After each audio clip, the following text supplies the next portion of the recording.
রান্না করতে এসে দেখি যে চুলায় গ্যাসের পরিমাণটা কম। এদিকে আজকে শুক্রবার, জুমার নামাজের পর সবাই খেতে চাইবে, তারপরে আমি রান্নাটা বসিয়ে দিয়েছি। এখানে পেঁয়াজ, তারপরে রসুন, আদা এবং লবণ দিয়ে পেঁয়াজটাকে ভালো করে ভেজে নিয়েছি।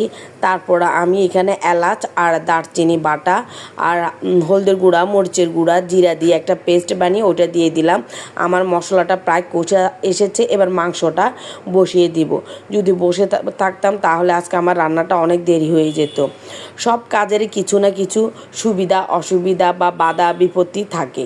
সে অসুবিধা ও বাধা বিপত্তি অতিক্রম করতে পারলে সফলতা আসবে। যেমন ধরেন আমি এখন ঠিক টাইম মতো রান্না করতে পেরেছি। যদি বসে থাকতাম তাহলে আমার রান্নাটা আরও অনেক দেরি হয়ে যেত। এর জন্য প্রয়োজন প্রবল ইচ্ছাশক্তি। ইচ্ছা থাকলে কোনো কাজ আটকে থাকে না, সেটা আমি আজকে আবার প্রমাণ পেলাম।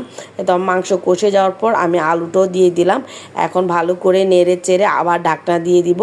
দেখা যাবে কিছুক্ষণ পর আমার রান্নাটা শেষ হয়ে যাবে।